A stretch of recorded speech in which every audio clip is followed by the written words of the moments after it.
સમાચાર વડોદરાથી પ્રાપ્ત થઈ રહ્યા છે। વડોદરા શહેરમાં સિટી બસમાં આગ લાગ્યું છે। સાંજના સમયે સિટી બસમાં આગ લાગ્યું છે।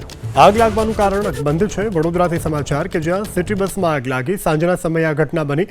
જો કે કયા કારણોસર આગ લાગી તે કારણ હજુ સુધી જાણવા સામે નથી મળી રહ્યું, પરંતુ ફાયર વિભાગની ટીમને જાણ કરાતાની સાથે ફાયર વિભાગનો કાફલો ઘટના સ્થળ પર આવ્યો, આગ પર કાબુ મેળવ્યા છે। સદનસીબે આ ઘટનામાં કોઈ જાનહાનિના સમાચાર પ્રાપ્ત નથી થયા। દ્રશ્યોમાં પણ જોઈ શકાય છે કે ભડકે બળી ગઈ છે આખે આખી સિટી બસ। તો આ તરફ અમદાવાદથી સમાચાર। અમદાવાદમાં દુકાનમાં આગની ઘટના બનવા પામી છે। આનંદનગર રોડ ઉપર બંધ દુકાનમાં લાગી છે આગ। ફાયર વિભાગની ટીમે આગ પર કાબુ મેળવ્યો છે। તો અમદાવાદના આનંદનગર વિસ્તારમાં આવેલી આ બંધ દુકાન કે જેમાં આગ લાગી, આગને કારણે દુકાનમાં રહેલો માલ સામાન બળીને ખાખ થતા વિક્રેતાને લાખો રૂપિયાનું નુકસાન થયાનો અંદાજ વ્યક્ત કરવામાં આવી રહ્યો છે। હાલ તો આગ કયા કારણોસર લાગી તેને લઈ કોઈ ચોક્કસ તારણ સામે નથી આવ્યું।